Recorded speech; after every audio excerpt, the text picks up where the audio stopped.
capitalized on the side of Nairobi City County, then it's owned by Nairobi City County. You're confusing us again. So if it is not owned by the Nairobi City County, how is it an asset of the county? Remember, it can be owned by Nairobi City County, but hosted elsewhere.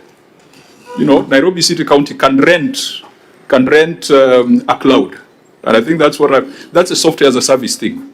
You are renting a cloud provided by Konza ICT Authority, or are you renting the entire service? Are you? Is it a furnished apartment, or is it an apartment where you are coming in with your furniture? No, Chair. He had made it clear that the ownership is with Konza, and that the only thing we own is a brand. No, but if it's capitalized, then it's a different story. Is it possible then, members, I propose that we look at the next paragraph in terms of response, that is underutilization of Nairobi County Tier 1 server room due to outsourced hosting of revenue system, to assist us to understand that. Maybe I just make a comment before we go there. Okay. So we must establish whether this has been capitalized, and then using that analogy of an apartment furnished or unfurnished, because that's what software service model is. You rent space somewhere. You can rent space and bring in your software, or you can rent space with its own software and you pay, a higher lease. Then, auditor, the other thing we must confirm: who receives this 4.5%? Is it the ICT authority? Is it Konza? Because the parties in this agreement is the Ministry of ICT through the Information and Communication Technology Authority. So you must also give us that assurance through documentary evidence and trail of transactions. Who is receiving the 4.5? When Nairobi pays it, is it reflected in the books of ICT authority? I think in my view, honorable members, for me there are only three things to question, which is a procurement process, the payment of the 4.5, who's receiving it, and confirmation of ownership, and that can be established by checking whether this software has been capitalized in the books of Nairobi, or capitalized in the book of ICT authority, or capitalized in both, which will be a scam. Thank you, Chair. Chair, Governor, let's see how we approach that. Let me clarify that. The contract, this technical framework was before the contract was entered into, the procurement process. The contract was then done between Konza and Nairobi County Government. And so Konza is the entity that is paid by the county. We pay them the 4.5 fees for management, hosting, and all of that. And let me just say this, even as much as it may not be warranted. Chair, I know how counties are struggling with revenue collection. And me, as one person who's raised ours by 55%, and know the potential, if I could show you what I can see here on my system, I'm sure no other governor has this. From development control to land use planning to management of many different things of compliance. Senator Wambua, you'll want it when you become a governor, because it gives you that oversight. It's not just a box for coins to come in when you're collecting revenue. It is much more holistic. And if I was to recommend it to colleagues, I would definitely recommend it. Why are you not recommending it, Senator? I have recommended, one of my colleagues has taken. Is it Nyandarua? Nyandarua County has taken it up. Because you see, all these private vendors, they come and say so much that they can do, but they end up not doing it. Ideally, all government procurement, revenue, including KRA, should be government systems that has that cross-cutting ability to benefit from data. Some data sets only belong to government. So I would recommend this as the best. If I was to start again, I would choose this one again and again. But that process that Senator has asked for, the procedures, is something that we will be happy to Can you manage in 14 days? Of course. I mean, it's something we did. In 14 days. But Muriuki, is it possible to track this 540 million to Konza? Yes, Chairman, that if the committee requests that one, you can be able to track. Do you do that for us? Yes, we'll do, Chair. Okay. And remember, Chair, 540 is very little compared to how much revenue we want to raise. It's 4.5%. We were talking about 62. Actually, it's 4.5%, and most Of whatever vendors you're agree. collecting. Yes. Yeah. Yeah. Members, just tie it in with the next one. Then you see how to progress. And utilization of Nairobi County Tier 1. Go through the response. Then you can also tie in your questions. So again, Chair, this is part of the us not understanding what the system is.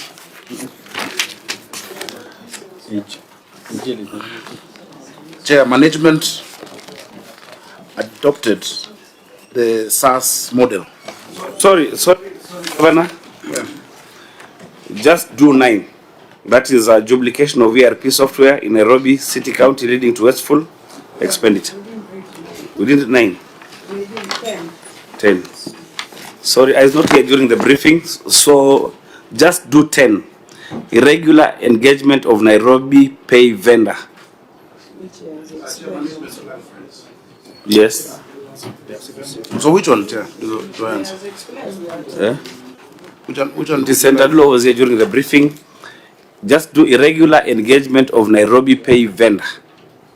That is what I've just been explaining, Chair. Yeah, I think For the last we 1 have hour. covered even that, because Okay. you have requested on how you have Procurement they have process. engaged the procurement process.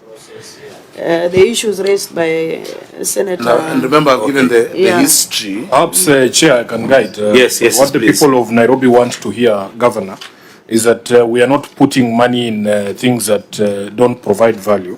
So perhaps you can deal with the Tier 1 server room. I have no idea what that is, why it costs 850 million, why the Auditor General is saying it's underutilized. Underutilization of Nairobi County Tier 1 server room due to outsourced hosting of revenue system. The auditor is saying we have put 850 million shillings into a server room that we don't use, Chair. So maybe Governor, did you hear Senator Sifuna's? No, I know that question. Yes, please. Which again is answered here. Let me go into the answer and I'll Okay. explain. So this is in relation to the SaaS model management adopted, because the county's Tier 1 server room, while structurally adequate just for the hosting, was not at the time fully configured or certified to support a mission-critical financial platform requiring high availability, redundant power and cooling, 24/7 monitoring, advanced cybersecurity controls, guaranteed uptime and scalable infrastructure capable of handling peak-time revenue transactions. The county is working on redundancy upgrades, disaster recovery capability, intrusion detection systems, real-time threat monitoring, high-capacity bandwidth, and specialized system administration skills to safely host Nairobi Pay internally. The SaaS environment provided immediate access to these capabilities, including managed security, automated failover, continuous patching, real-time backup, and performance guarantees essential for uninterrupted revenue collection. I'm sure if you go to Konza, you can see the infrastructure there. Accordingly, the SaaS option was selected to mitigate operational risks, ensure service continuity, and support county revenue operations, while long-term plans for optimal utilization of the county's data center continue. Corrective measures undertaken is we initiated upgrades. Remember, this was done in 2017. A lot of the equipment was obsolete by the time we even get in there. Cybersecurity enhancements, including intrusion detection and real-time monitoring, have been initiated, and measures to improve internal hosting capacity for Nairobi were undertaken. In addition, a data center does not just host your revenue system. The data center hosts every IT-related, connectivity issue within the county, including our LAN connections, our email. There's so much that it hosts, more than just this software as a service. So that's the point. It's not necessarily underutilized, but we continue, upgrading it. Remember, from 2017 when it was launched to 2022, it was hardly, if at all, used. We found things that we had to be replacing. I've bought servers. I've bought new, what do you call those Dell things? Firewalls, that are required, but not just for this. You have ERP systems. You have, I can show you right now, I have a system that I can track any vehicle of the county wherever it is right now, know who the driver is, and switch it off if there's a problem. And I see all of them. All of those are hosted within that environment. So this was not, the data center was not for, it's not an exclusive place for revenue system. A revenue system is just one of the things within an IT environment that can be hosted at a data center. Yeah, Chair, I think that is clear, Governor. The question is, the auditor is saying there's still capacity for us to host that system there, in addition to all the other systems. And maybe from their perspective, if we took away the hosting component, it would be cheaper and value for money. Is this tier 1 server room capable of that? That is all we need to do, to know. No, because it cost us 850 million, Governor. It was On done by the the same World question, Bank. then you can answer. Yeah, sorry. On the G2G agreement, can Konza then allow you to host that server? And I would not even ask them for it. Yes. It's a bad idea. When they need to change a firewall or to buy new equipment, because this equipment moves every 2-3 years, that would be a cost on us. You know, right now with this arrangement, that is a cost on them to continue upgrading and maintaining, that hosting environment. And so I would use my data center for other things that do not require as much cyber security, as much, sensitivity as revenue collection. So I would not even ask them for it, unless, let me ask, it is the ICT guy, but just from what I've seen it costs, someone comes and shows you one thing like this, compare 20 million shillings, and you're like, that can do so much more. Then the question So becomes, that costs on Governor, them. why do we keep putting money there if it is being underutilized? It's used for other Why things. do we keep putting money there? In our data center? Yes. Our data center is used for many other things that are not as sensitive. It is still used. We still have to have the many needs that our data center serves. But the kind of cyber security and kind of, just as I've read out, level of maintenance and upgrades on this system. And remember I told you the cost of it being down just for 2 hours. If it's down for 5 hours, it costs me, there are days I collect 200 million. If it's down half a day, I've lost 100, And even hiring the people to keep running it, I would rather that comes as software as a service. That is, in fact, part of the cost-benefit analysis they will show you is the cost of just the equipment. It is much more. It will take people years to recoup it. Auditor, the query was on underutilization. That explanation that the governor is giving, do you think then it doesn't matter because they are doing other things with the server center, that they don't need to host Nairobi Pay in this server? Does that mitigate this query? Thank you, Chair. That mitigates. The concern to begin with was there was no evidence that they had assessed the readiness of the support from that the server room before now they moved they handed over the host to the Konza. So No, there it was was no G2G. evidence that it had been taken into consideration. From the initial time, it was G2G, and that's why it was hosted by Konza.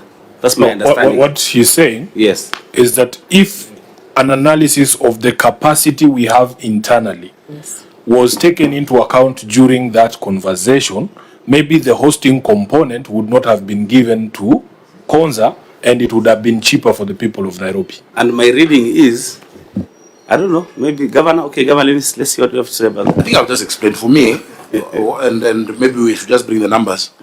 The cost-benefit analysis and the convention that the world is going to is that if I don't have to buy a pig to have breakfast for one sausage, you can own the pig, keep producing sausages, I'll buy the sausage that I want. The service makes sense where it is, because I don't have to buy servers every 2-3 years. I don't have to keep buying equipment and laptops and whatnot.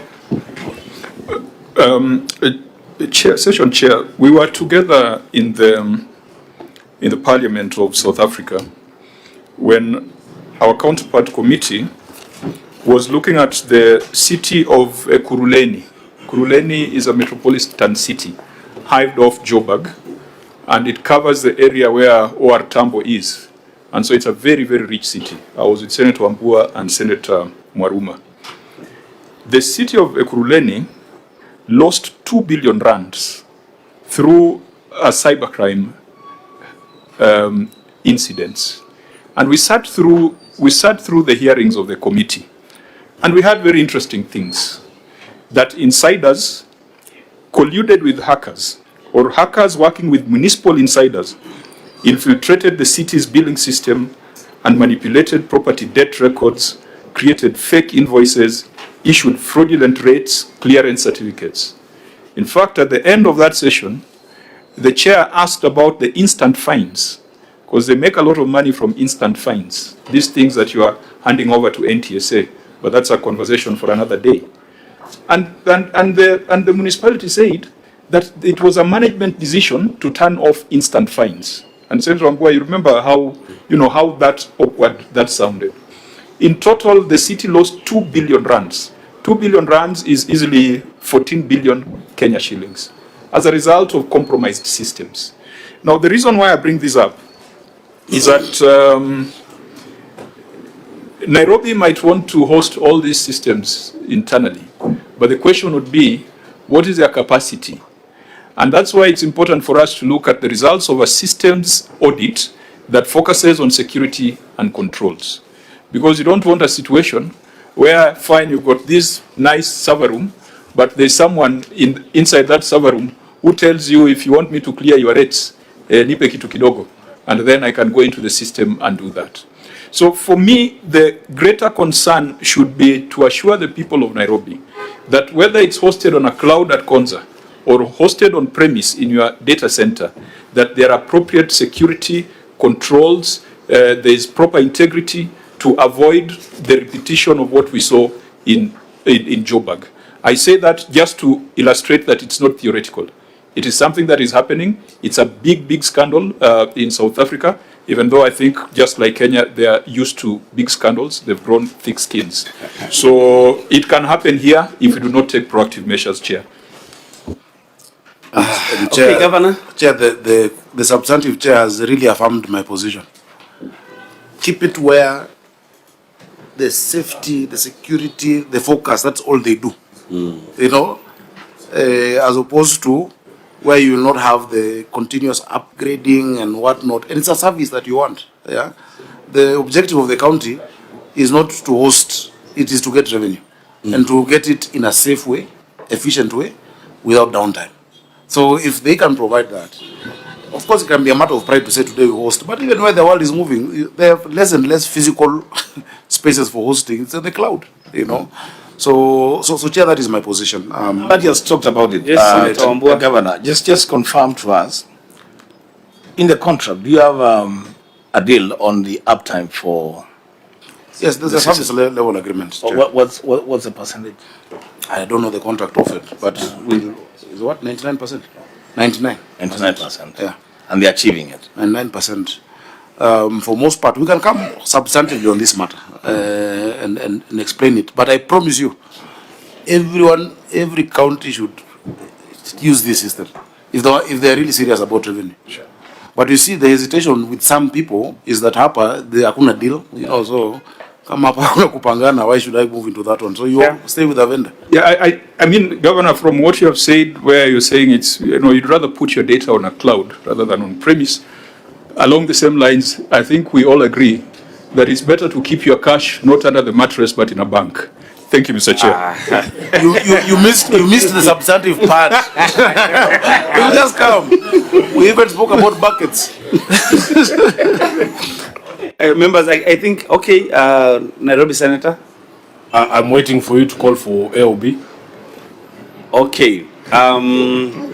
This horse can't be flogged further, but we've made progress, members, auditors. I think for all of us, we've made tremendous progress on this issue. The more we look at it, the more we discuss it, I keep also understanding it more and more.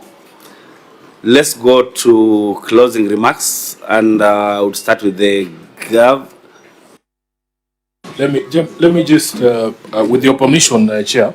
Okay. You know, yesterday the governor put it in closing or no, this is just as AOB because he's here. Okay. Yesterday the governor was before the finance committee, and I tried to raise this AOB, but because I was playing away, they decided to call it offside. But now that I am at home and this committee is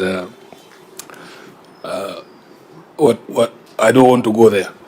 Governor, there is an issue that is current that I really wanted us to just, even if you don't have those answers now, you need to calm the anxiety of the people of Nairobi regarding this proposal that we hear that you wanted to borrow an amount of money, from a private bank, essentially to be able to complete development projects. And unfortunately today, because we have covered the receipt of revenue report, we didn't go into the main report so that we could see the sort of projects that are earmarked for that conversation. But just to calm the anxiety of the people, you need to explain just briefly the rationale for this decision, the legality of the decision, whether you have secured the necessary approvals from and guarantees from the national government, whether there have been engagements with the county assembly, for instance, on these issues, and just what assurance that once this thing goes through, here we talk about ring fencing of money for specific, purposes. What assurance we can get that, we're getting value for money. Number two, that the money will go to the projects that are earmarked. And number three, Governor, the general terms of that agreement, whether they are legal and whether the people of Nairobi can take comfort that the right thing is being done. Chair, that is the only issue I wanted to bring yesterday. I thought it would be ideal there. But if he can comment. If not, he can say. Are you able to comment on that? Ever ready. I'm always ready, Chair. Go ahead. Chair, allow me first to explain, as I have said when I started, the biggest challenge in this city has been that we have not set up the financing structures of a capital as should be. And that's why you always operate on huge deficit. And I was explaining, when I say in 2022 I found pending bills of 109 billion or 119, those have been, 119 billion for a county that was collecting 8 is just astronomous. But that problem will never be solved until you unlock proper financing. Joburg, where you are, is listed, on the Johannesburg Stock Exchange and collects so much more. Its value is bigger than South Africa in terms of brand, and so on and so forth. And so we keep exploring what options we have, even as we push. And I'm glad you're helping us as we push our own source capacity. But we will explore all avenues through which we can be able to sort out outstanding liabilities. Because now 119 was big, but it's come to 86 billion. So even as we want to sort those out, how we have a sustainable method of financing the capital, which is why I was very happy to run into the cooperation, because that injected to me another 80, billion worth of projects, not done necessarily by one entity, but worth of projects. 80B would take me 100 years of collecting parking, in town. So, Chair, it is a thought we've had. Now, the law, Senator Sifuna, makes it so difficult for a county to borrow. It is an extremely difficult and convoluted process. Article 212 of the Constitution says that a county may borrow only if it gets 1, national government guarantee, and 2, approval of the county assembly. Then you go to the PFM, Public Finance Management Act. PFM, Section 140 of PFM, gives you the considerations. The CECM of Finance may raise a loan on behalf of the county executive, so long as it is in line with Article 212 of the Constitution that I've told you, and Section 58 again of PFM. It must be part of your county fiscal strategy paper in terms of the projects you want to undertake, and the limit is set in the county debt management strategy paper. Yeah. Then when you go to 141, it again gives you other criteria. You look at 141 of PFM. About the limit being set, market value, that it must be the lowest possible cost in the market, consistent with the appropriate degree of risk, meaning you cannot single source any credit facility, because it must be the best market value out there. You must go to the market and to make sure the public debt level is sustainable. 142 talks about what counties do, all counties, the short-term borrowing that must be paid within a year, that people do for salary advance. Now, if you go to section 58 is where our problems begin, Senator. Because section 58 talks about the national government guarantee. That national government guarantee, one, the CS has been given procedures. In fact, part 4 of PFM regulations, regulation 177, breaks it down. It's like they don't want anyone to borrow. Capital project capacity to repay loan and interest, etc., the limit passed, and then he loads it onto the national government debt limit. And then he must go to National Assembly and come to the Senate for the guarantee. The loan guarantee to a county cannot be done without the Senate. So that's a procedure. You know, Katiba, PFM 140, 141, 58, Part 14 regulations, Regulation 177, 76, and it's very convoluted. In fact, if we started the process today, we will not finish it in a year or so. So while we're considering many avenues, a lot of what you're hearing out there, my good Senator, is propaganda. If we make that proposal, it will have to come to this House. It will have to come to your budget committee. So you are saying the House will have to approve it. In short, there is no such thing? No. Okay. We've considered, but then again, the limitation of 20%. So, you see, such a convoluted process will give you 6.9, which is 20% of what the revenue. I think we need, as Parliament and even the Senate, to look at how we can assist counties to do borrowing, because governments must borrow. You know, the national government says, the president says, okay, I want to do 1, 2, 3, 4, 5. I can collect 1, 2, 3. You borrow the rest. As is, how much can you collect, and then you cut your size. There's no deficit financing. Deficit financing is one part of Chapter 12 of the Constitution that I think we have failed to explore completely in the case of county governments. So Senator Sifuna, if we decide to explore that route, you will definitely know. But so there is nothing. Yeah, just leave it there. We've considered high. So how much did you want to borrow, just for my interest, and how did you want to pay it? If I calculate or you securitizing also revenue, or is it? No, what we wanted to do was to borrow 6.9, which was the 20% of the audited revenue, to target specific projects. When I got in, I found many stalled projects. Some we just need a 20 million or whatnot to move over, while still we are doing our projects.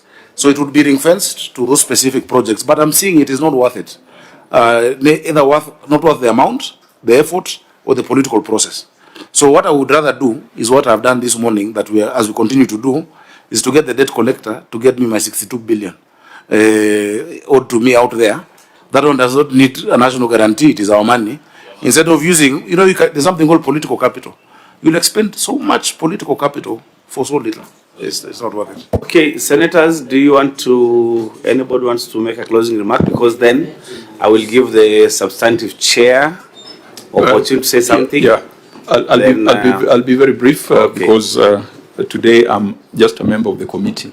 I think while I was following the conversation online, Chair, it will be good for you to pronounce yourself that we have just dealt with revenue today. We have not dealt with expenditure. And I think it's on expenditure that there are great concerns, and we can agree on when the county governor shall appear to address the expenditure issue.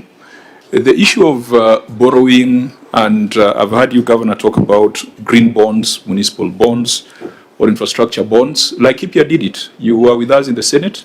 It came, and we know why it suffered. It was because of timing. And there was a lot of politics in it. Even though it was a very good idea, unfortunately, they started procuring before the bond was approved.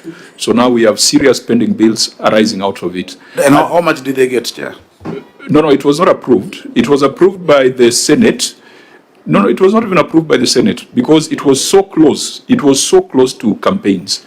And I remember the senator then said, the governor is looking for campaign financing. And that's how it died. So even you, if you are to bring it to Parliament now, trust me, politics will shoot it down. But if you did it earlier in your administration, I believe a municipal bond or a green bond that is ring-fenced and people can see where that money is going to. Maybe it's on BRT, maybe it's on traffic management and control. And Governor, I still insist that you guys as a COG, these things NTSA is doing of taking fines on your roads and in your jurisdiction without your involvement are things that you must address. If you made that part of your own source revenue, we would not be talking about 13 billion. But that can only work if you improve the transport, the traffic control management systems. And you can raise a bond for that if it's done at the right time. I hope that when you look at the expenditure side, there was a famous borrowing of 5 billion. That amount of that money that kept moving from one bank to the other. I think you were in the Senate when you were querying it. I hope it has been settled because the last time we checked, the interest payment on it exceeded what you're collecting from your markets around Nairobi. But we can deal with that later. Finally, Chairman, you and I, having been to South Africa, where we have borrowed a lot in terms of decentralization. Honorable members, I'm still convinced that I think it's Section 12.3 of the Urban Areas and Cities Act, which says that the city-county shall be administered the same way as a county. So you've got the law that applies to Homa Bay and Tharaka Nithi is a law that applies to Nairobi. It won't work. It can't work. And it does not matter who's the governor, whether it's going to be Kajwang or Sifuna or Sakaja or anybody else. With the structure that you have in Nairobi, it won't work. And we have seen other jurisdictions, South Africa, which I keep referring to. And I think it's very close to ours. You know, they have a House of Provinces that is similar to our Senate, a National Assembly that is similar to ours, provinces, municipalities. You came up with boroughs, but boroughs was your creation for efficiency. You need to lobby us to find a way of amending the Urban Areas and Cities Act or coming up with a separate Nairobi City County Act that provides detailed, provisions like Kampala City. I think Kampala City Authority is established by an act of parliament.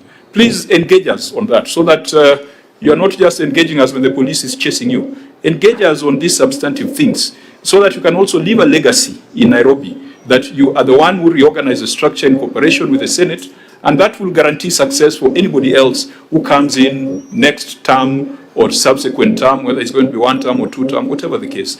But the structure as is designed to fail. Thank you, Chair.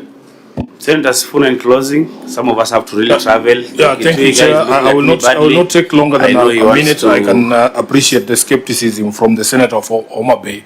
I personally believe that if we had goodwill from the national government, devolution would actually work. Nairobi can work. It depends on the sort of support, because that same law that you cited has recognized the special needs of the city, and it just requires that there be special support from the national government, although not the way that you did it, Governor, following the law and the constitution, you know. So, and then of course the goodwill in terms of getting money to our devolved units, and not just money, but timely payments out to devolved units. If you follow the debate on the division of revenue, Governor, one of the things, points that we were raising is that we are still using 2022-2023 audited accounts, and there's an extra 500 billion in terms of revenue growth from that time. If you apply 15% of that, it's over 60 billion Kenya shillings going to devolved units. Some of these problems can be sorted out. So lastly, Governor, I am relieved that you have put it on record, and please don't change the way that you changed this issue of ownership of the system, that you come back later and you tell me that you have agreed to take this loan. I think 6.9 billion shillings, you've said it yourself. It is just the anxiety that comes even with the timing, as the chair has said. These are some of the things probably if you propose in the first year of, because you came in and you found all those toll projects from the previous administration. Maybe it would have gotten more support and people would not be thinking that you're looking for money for campaigns. So I think for me as the area senator, chair, we appreciate these conversations and we wish that they would be more regular. Because today we have only dealt with the ROR, chair, I want to request this committee that in the next few weeks, not longer than 3 weeks, I think the governor should be back here for us to be able to deal with the question of the projects and the executive. Thank you, Chair. Governor, if I can know your mouth before the governor comes in, let me just borrow Sifuna's mouth. Senator, 1 minute. Yes. Governor, this is food for thought for you. How is it that you collect parking fees in the city on your roads, on your parking bays? You have erected robots, street lights.